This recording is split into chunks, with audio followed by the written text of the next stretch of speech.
jenaraal odoga oo ku amar amisom inay qoryaha dhigaan xeryahoodana ku jiraan ilaa iyo amar dambana aysan samayn karin dhaqaaqa ciidanka qaranka ayuu ku amray inay toogtaan askarigii amisom ka tirsan ee kasoo baxa xeradiisa howlgal ay kula wareegayaan amniga qaranka libaaxyadeenu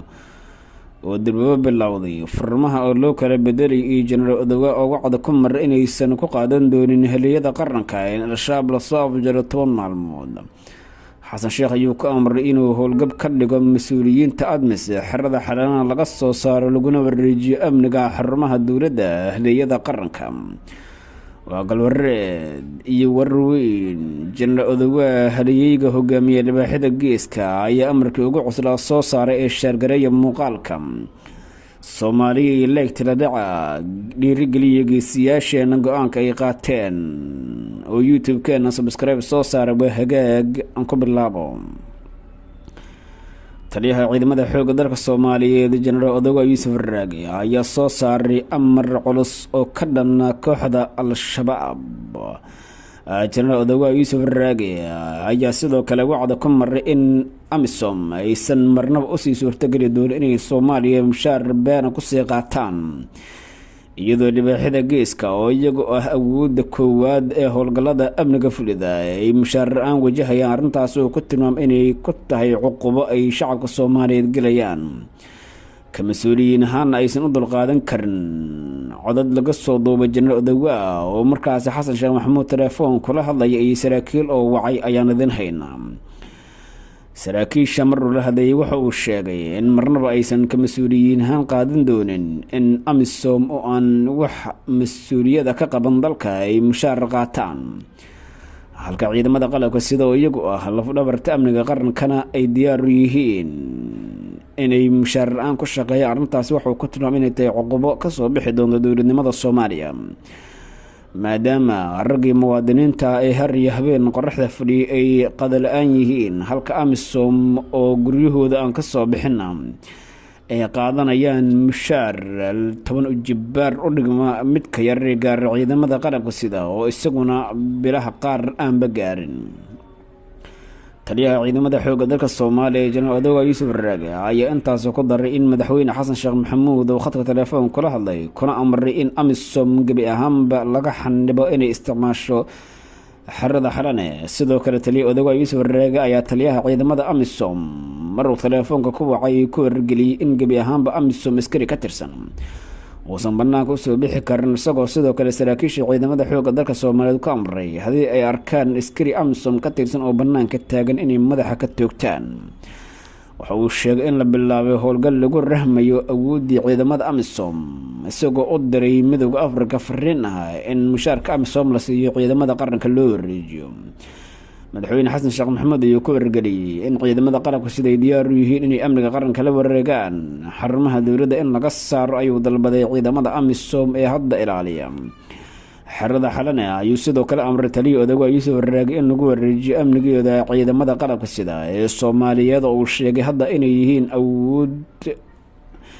markaasi maarayn karta amniga guud ee dalka Soomaaliya isla markaana wax badan ka bedeli karta habsami socodka jiritaanka dowladnimada federaalka Soomaaliya. taliyaha ciidamada xoogga dalka Soomaaliya maalmihii ugu dambeeyay wadaadada waaweyn oo markaasi ku maareynayo in ciidamada Soomaalida aysan qalbiyadoodu daciifin maadaama 5 sano ee la soo dhaafay ay ahaayeen rag adag oo dagaaladii ay galeen ka libin keenay maadaama moraalkoodu dhisnaa oo madaxweynahoodu garab taagnaa.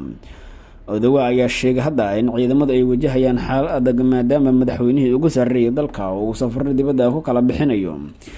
si mas-uuliyadaas aysan u dayacminna uu qaatay go-aan inuu si toos u garab istaago ciidamada qalabka sida uu dhiirigelin u sameeyo isla markaana xilliyada qaar oo kula dagaalamo furmaha dagaalka ay ku jiraan uu cagta saaro. al-shabaab ayaa awood hadda bilaabay inay dalka u adeegsadaan qaraxyadii ismiidaaminta ayaa dib u bilowday iyadoo la rumaysan arrintan ay yihiin kuwo siyaasadaysan oo al-shabaab lagala shaqeynayo. warar kala duwan ayaa ka soo baxaya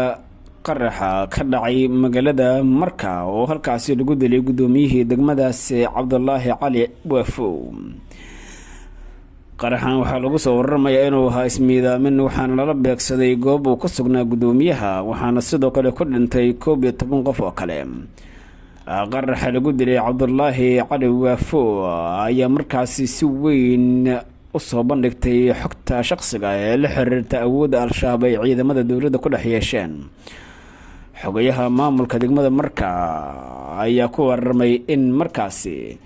uu qaraxa dhacay xilli ay kasoo baxeen shalay ku lahaayeen magaalada marka. al-shabaab qaraxyada ay dib u bilaabeen waxa ay sidoo kale awood u yeeli karaan in markaasi dowladnimada soomaaliya ay wiiqanto. waxaa ka socday gobolada kala duwan ee dalka dhowaan ifafaale xoogan oo dagaal lagula jiro al-shabaab, iyadoo ciidamada qalabka sida ay hadda tageen xuduudda gobolka hiiraan la wadaago dowla deegaanka, halkaasi oo al-shabaab bilaabay inay weeraro kala duwan ka qaadaan. dagaalyahanada al-shabaab ayaa isku diyaarinaya rogaal celin cusub kadib dagaalo ay la galeen ciidamada liubolis, iyada oo furimaha hore ee deegaanada ceel berde iyo caato uu gaaray mid kamid ah culimada dhiirigelinaya ururka al-shabaab, fu-aad maxamed khalaf oo loo yaqaano fu-aad shangole ayaa boqolaal ka tirsan ururka al-shabaab ee ku sugan deegaanadaasi u sheegay inay isku diyaariyaan weerar kale oo ka dhana Itoobiya, isagoo u hambaliyey guul uu sheegay inay ka gaareen dagaalka walow ee ciidamada liubolis oo garab istaag ballaaran ka helay shacabkooda ay al-shabaab si muuqata ugu bahdileen xuduudda gobolka hiiraan iyo dowla deegaanka soomaalida, gaar ahaan gobolka shabeelle ay wadaagaan. awoodda ciidamada liubolis ay soo bandhigeen sida ay al-shabaab u wiiqeen iyo sidoo kale sida ay awoodda ugu adeegsanayaan howlgalladooda ayaa muujinaysa inay garab istaag xoogan haystaan. tan iyo markii uu dagaalka al-shabaab bariga Itoobiya uga tallaabeen ayaa waxaa si weyn isu soo taray in al-shabaab uu ka fashilmeen qorshe ay rabeen in Itoobiya ka dhaqangeliyaan. al-shabaab ayaa qorshahoodu ahaa in calankooda madow ay ka taagaan gudaha Itoobiya, kadibna ay sii daayaan bayaan la diyaariyo oo ku cadaynayaan in jihaadka uu ku fidiyey weji cusub, isla markaana Itoobiya hadda ay noqdeen awood cusub oo ka ifbaxday arrintaasi oo markaasi aan ahayn mid la qaadan karo. sida xogaha kala duwan aan ku helin al-shabaab qorshahoodu wuxuu ahaa inay isku ballaariyaan geeska Afrika, laakiin waxaa ka hortagay ciidamada qalabka sida ee liubolis iyaga oo kaashanaya shacabka deegaanka oo iyagu hadda diyaar u ah inay ciidankooda muruqyo maalba ku garab istaagaan, arrintaasi oo dhiirigelida hooyooyinka Soomaaliyeed ee isdhigtay, isla markaana muujinaysa in ciidamada qalabka sida iyaguna u baahan yihiin garab istaag ay heleen ciidamada liubolis oo kale. arrintaasi oo fadeexad ku noqotay shacabka Soomaaliyeed oo aan ciidamadooda dhiirigelin u sameyn. shaqaale xogaan qeyb fadlan guluda gartida inta ay kulantada nabadgeliyo.